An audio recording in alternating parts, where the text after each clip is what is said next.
The Super Mario Galaxy movie has crossed 620 million globally. I think it is safe to say this is going to hit $1 billion by the end of the month. We are going to see some massive numbers for this. I don't know if it'll outperform the original. Like, that's kind of the big question at this point, because early on I thought it would, but then, like, I keep seeing people release these numbers that are obviously fake. I keep seeing people, like, say that, like, it only made $300 million, and, like, they're talking about, like, domestic, and, like, just conveniently leading that out. Like, when nobody cares about the domestic number. It's like, what we're seeing now is just, like, the Mario Galaxy movie is killing it, okay? And, like, Hollywood and the critics are just kind of, like, bending over backwards to deny it. Like, they are in denial that this movie is a big hit, because it's safe to say at this point that, like, all the attempts at gaslighting people into thinking these movies are bad, or that they're pandering to the nostalgia, or that they're just nothing but references, or they're just jangling keys. Like, it really does need to be said that this is better than, like, the Transformers movies. This is better than, like, the Harry Potter movies. This is better than, like, pretty much any, like, licensed slop we've seen, like, in the past, like, 30 years. Like, the MCU. Like, it's better than all that. It clears all of that. And we're kind of in this, like, period where, like, mainstream critics are very, very, very, very upset at that. They're not happy at all, because Nintendo is not a brand they control. Nintendo has pretty strict control over the brand of characters, and, like, the studios just aren't allowed to do certain things. You're always hearing stories about studios making, like, radical changes in development, to push their weird political agenda, their girl power thing. They keep trying to, like, make, like, woke ideology normalized. And here you have the Mario movie, where, like, the entire thing is where they're going to save a kidnapped princess. What, like, Hollywood film in the past, like, 30 years have you seen where they even toyed with the idea? The Princess Bride is probably, like, the last time ever, and that was, like, what, like, 87? Like, it's just, like, it's insane. Looking back at Mario Galaxy, looking back on this series, looking back on this, like, on what this series, what these movies are doing, and seeing how popular they are, and just seeing how much, like, the general industry is seething. And it's very similar to how they're seething about the success of Nintendo in general. Like, how many of these people are coming out and saying that, like, the Switch 2 is failing. Look at these heavily discounted games. Metroid Prime 4 is the worst game of all time.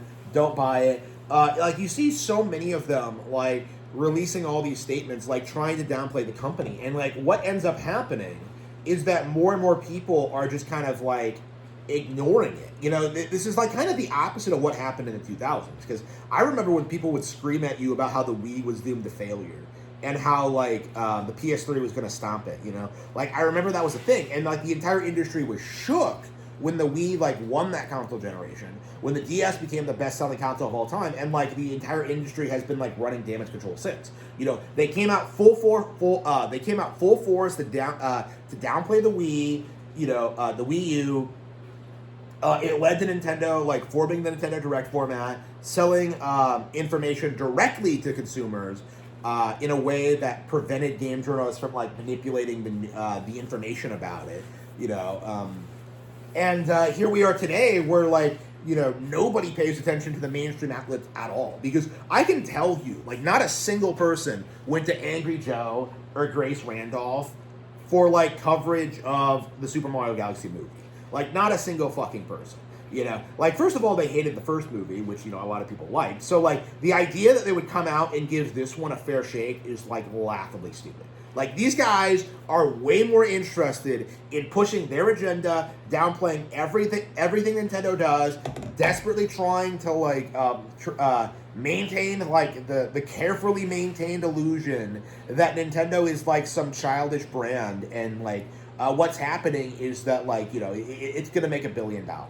Okay, it's going to gross more than pretty much all the things they glaze. Whether it's, like, The Last of Us, or, like, The Last of Us HBO, or, like, the Sonic the Hedgehog movies. Like, we're going to see more and more and more and more of this, like, happen over time. And, like, I'm very curious, like, how long the illusion is going to last, before we start acknowledging these as like genuinely great movies. Okay, like again, like not even like, you know, good ones, like genuinely great, like the best that have ever been made. You know, the best, like, you know, the tippy top of the animation world, way better than Disney, Pixar, or DreamWorks, right? Like again, at what point are we gonna acknowledge that like these movies have this like endless potential for expansion and growth? You know, next year we're getting The Legend of Zelda. You know, we're probably getting Donkey Kong after that, or Star Fox after that. Like, we're gonna have to see like what the plan is going forward for these games and for these properties. Like, and again, it's going to take a while before we get to the point where we can talk about like eclipsing Avengers Endgame or Avatar and relevancy. I would argue, if it wasn't for like the desperate downplaying of like the critics and like insisting that people not to go see it, like it probably would have hit $1 billion already. Like, honestly, like I think they're just kind of like delaying the inevitable. I think that these people are just kind of like exerting their control over the very few people that still listen to them and still care. And it's just resulting in this like mindset that like it's just resulting in people like rejecting it. Like the harder they push, the more people will start realizing that there's a problem.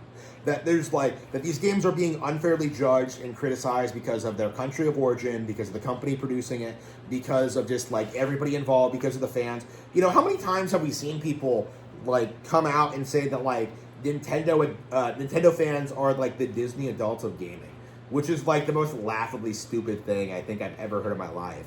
Like, you know, Disney adults got the reputation they did because of like, you know, their behavior and how they ruin things for kids. And that just isn't the case with Nintendo branded stuff at all. Like, Nintendo stuff is like higher quality. It's more enjoyable for all ages. It's something that appeals to all demographics. Like, what exactly is the problem here? Again, like what we're seeing here is kind of like the last ditch effort to downplay Nintendo, to downplay like the Super Mario Galaxy brand, to downplay like the Nintendo brand, to downplay these movies, downplay these games, downplay this hardware, downplay the merchandise, downplay everything they possibly can. Like, the simple reality is Mario is bigger and better than I think pretty much any major film franchise out there. You know, I don't know if this is gonna like, you know, go on to be like this huge like box office success. Like, I don't know where it's gonna rank compared to the original, but like I think overwhelmingly it can be considered a huge success, and that it's doing very, very well, and that people are really, really enjoying it. I am very, very, very much enjoying these movies, and can't wait to see them continue. And the critics are going to cope and seethe about this forever.